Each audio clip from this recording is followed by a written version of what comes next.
my friends. We're driving down a gravelly road on our way to the farm and home of one of the most famous, if not the most famous outlaw of all time, Jesse James. Daze with Jordan the Lion. It begins right now. Speaking of outlaws, how you doing, outlaw? The farm is in Kearney, Missouri.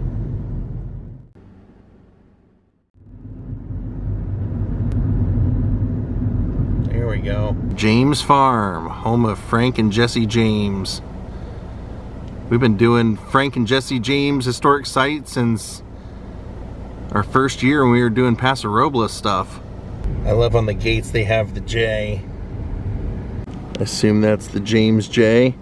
Actually, on the other one there's a J also, so it might be Jesse James. Makes sense.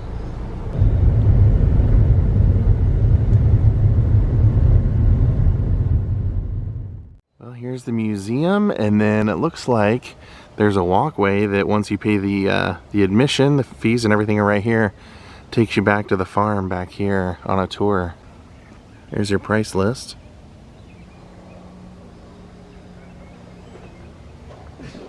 You can see famous movies made about Jesse James' life. Johnny Cash, Chris Christopherson, Willie Nelson. You know that's got to be a good one. And that is Jesse Woodson James, 1867.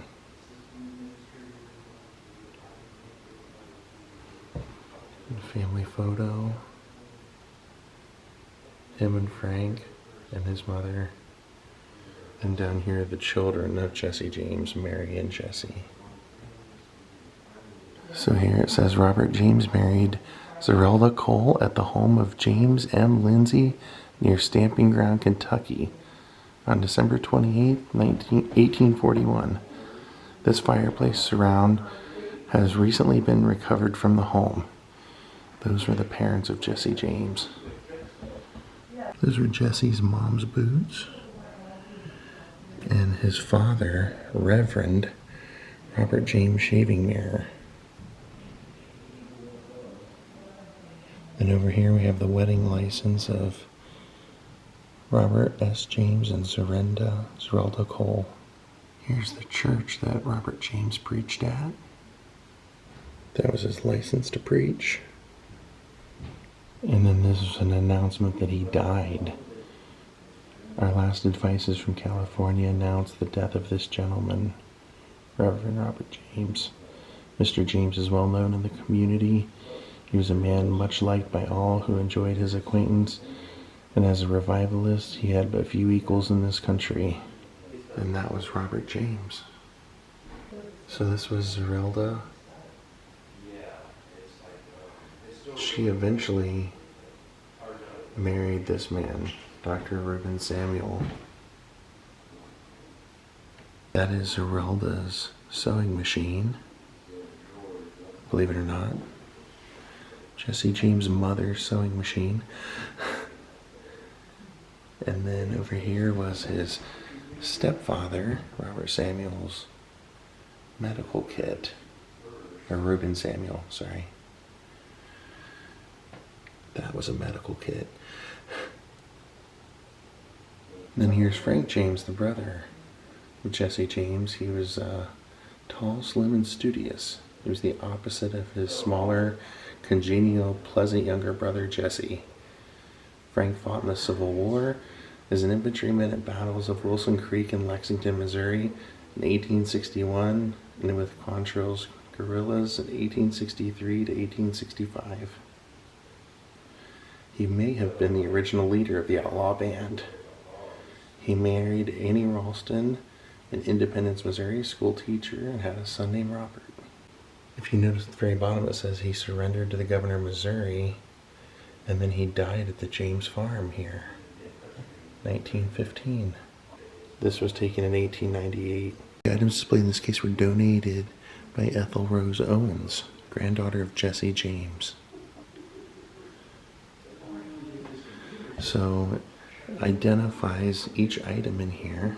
So this right here is the last cartridge belt used by Jesse James. Wow. That's neat. Kind of crazy. And then here you have his coin purse, his wallet right there.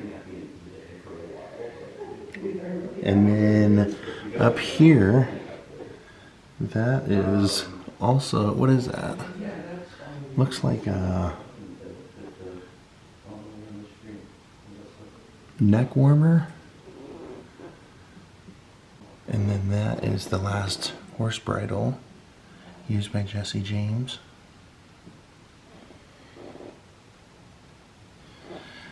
There's his handkerchief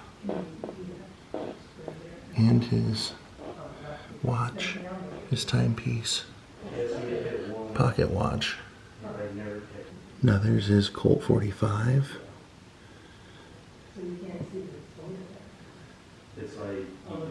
And then the boots are the boots that Jesse James was wearing when he was killed.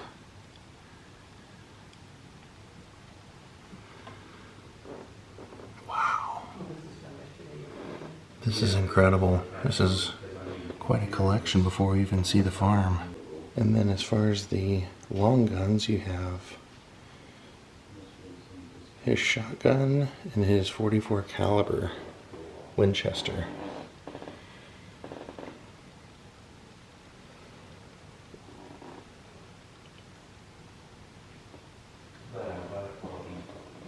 That's Jesse at 16. Right here is Frank James' saddle. The one next to it right here is his wife's. And then that was Jesse James' saddle.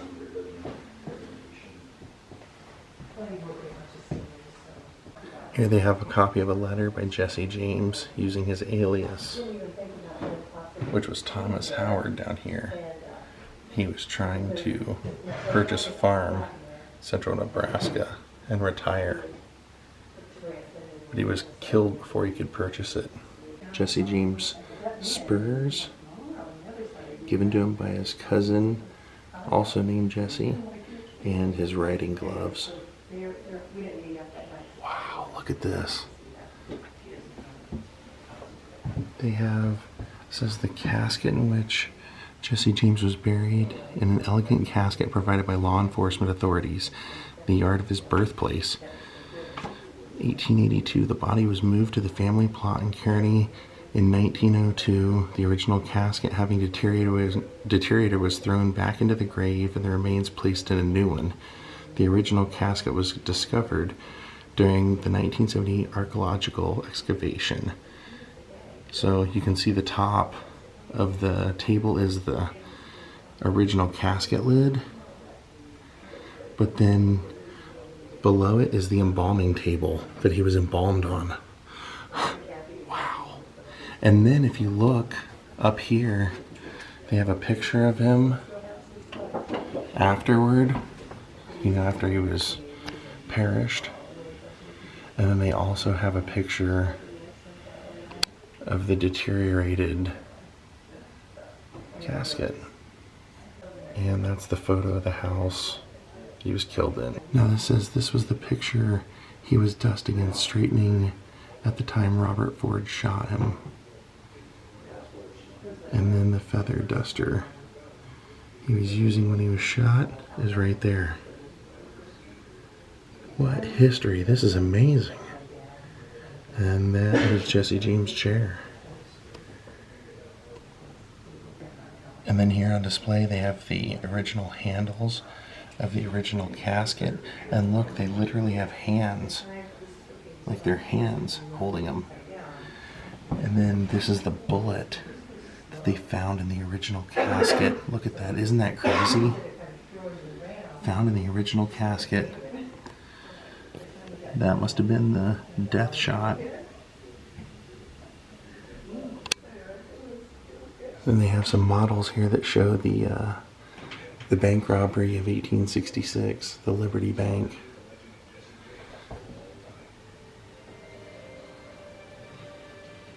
This is Frank James' letter of surrender. And then here's a model of the farmhouse. And it says about midnight on January 25th, 1875, detectives seeking Frank and Jesse James surrounded the James home. Without warning, the men threw an exploding device through the kitchen window, then attempted to set fire to the house. The device was kicked into the fireplace where it exploded. Jesse and Frank's 8-year-old half-brother Archie was killed and their mother lost part of her arm. Jesse and Frank were not apprehended. And then it says that is the original Pinkerton bomb that was thrown in. And you're probably wondering how they got all this stuff. They said everything is directly from the family, and some stuff was left in the house when the county purchased the farm, and some just over time was donated back by the family. So here is the original headstone of Archie that we just heard about. And then this was the original tombstone of Jesse James. You can see it's just completely falling apart. His name is on there. It says upon his death in 1882, Zerelda James Samuel had Jesse's remains buried at the family home. And there she is, with it on the family land. Alright, let's go see the farm. Alright, working my way out to the farmhouse now. Here's the historical landmark sign. It says home of Reverend Robert James, Baptist minister who came here in 1840. Son Jesse was born here and his brother Frank were involved in the bushwhackers and criminal escapades until Jesse was killed in 1882. Frank surrendered and lived with his family. House probably oldest in the county. It is interesting, they do have where he was originally buried over here, so we can see that. Here's the house. The house where they tried to bomb him out of here. So here we have, look at the walls and everything. Original. I am a big fan of when places leave it like this and they don't completely restore things, because this is what we want to see.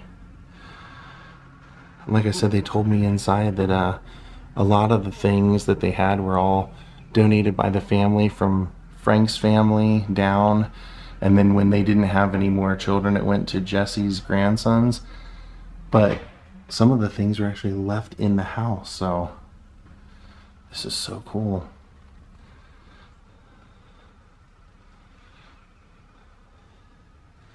That bed was probably an original bed, I mean, I'm sure. There's a mirror.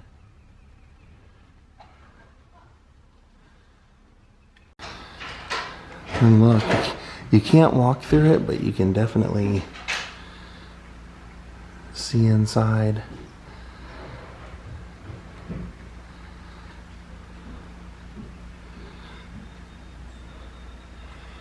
Picture of Mother. There's Jesse over there above that one. The phone. But interesting to know, this was kind of Frank's part of the house. This was a newer add-on after Frank and Annie took over the house. It was a part of a kit, but the original part of the house is what we're gonna see right through here. So very interesting to note, this part of the house that we're looking at, that was an add-on. So Jesse wasn't even alive when this part of the house was here. So that takes us to walking around to the side, because then we actually end up where his front yard would have been when he was alive and lived here. Because this, you can definitely tell, this actually, Jesse's mother ordered out of a catalog, but this was the original James house that Jesse and Frank would have lived in. So cool to see the original furniture. She had a Mary right here in the yard. Jesse was born in this room? Yes. Wow, so that was his mother's bedroom. Where would Jesse have slept? In here with her when he was growing up, he and Frank? Like a little loft upstairs in these two rooms. Oh, okay. So that's where like the kids, and there's an old stairs There's like a ladder over there in that closet over there. Oh, in the far corner by the window. Okay. It was a Wow. really small loft. You just kind of climbed up there and slept. That's so neat. I mean, it's weird to say it's so neat considering he did so much robbery and probably bad stuff, but he's such a historical legend. So this was the kitchen area originally, and we heard the story about the bomb coming in. It came in through that window right there. And they threw it in the fireplace that's right there. That Pinkerton bomb. Wow.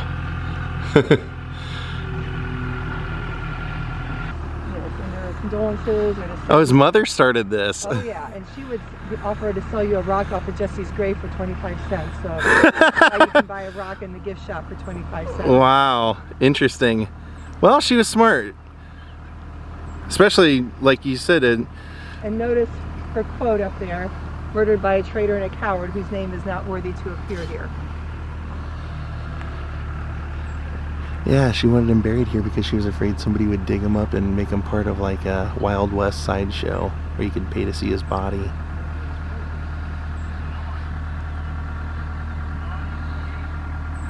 So we'll have to head over and visit where he's at now. After his wife died, he was moved in 1902. He's still here in town. Since Jesse's parents were from Kentucky, they brought slaves. So this is a recreation of the slave house.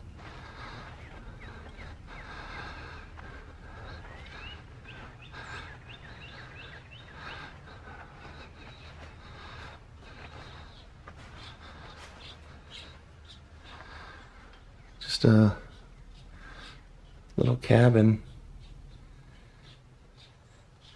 Yeah, I was confused. I was like, they had slaves? Because I didn't think Missouri was...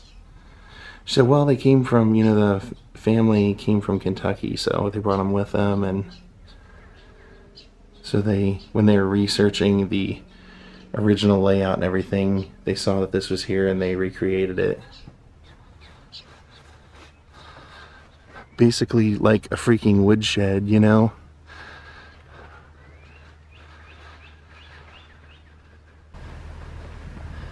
This was quite an interesting experience. I had no idea the collection in their museum was so amazing. They said it's actually the largest James collection in any museum because it's all from the family. And look at that. You even get a better view right here of the two separate houses. This was quite a place. I highly recommend it. I think it's time for us to go out and visit his grave though now. I can't believe behind me is where Jesse James was born. Is it just me, or is it kind of wacky that Jesse James' mother was the first one to turn this place into like a tourist attraction and sell rocks from his grave? I don't know. I was not expecting to hear that. Kind of cool to think that they would have played out here their younger days. Actually, as I'm coming back up to the museum to leave, here's a photo of their mother, Zerelda, with visitors touring the house. Looks like his grave is only about 5 minutes down the road. A couple of turns. I wish you could have seen that, Ja, but you would have probably been peeing on a historical landmark. We have arrived. Wonder if they will have a sign. Yep, they do. I see a little one up here. Here's one. And I see down here by the two trees, right here, there's another sign.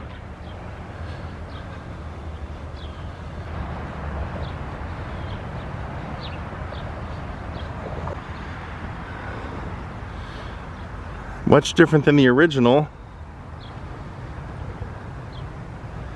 Here's Archie. And then here was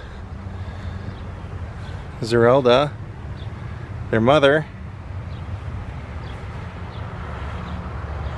Then over here we have Jesse and Zerelda.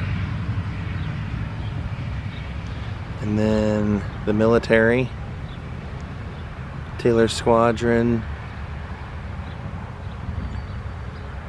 And then over here was Dr. Reuben Samuel. So Jesse's right in the middle. Wonder where the father is. Jesse and Frank's father. I just noticed something I'm a little confused by. Do you guys see this? Am I noticing that was his mother's name Zerelda? Because her birth date was 1825. His mother is Zerelda and his wife was Zerelda as well? Must be. She passed away in 1900 and the mother passed away in 1911, it says here. Boy, I'd never heard that name till today. Made it pretty easy to find you, Jesse. Well, my friends, I think we're gonna call it a day here. Hope you enjoyed this jaunt back into Jesse James history. We will see you all next time. Have a great night. Goodbye.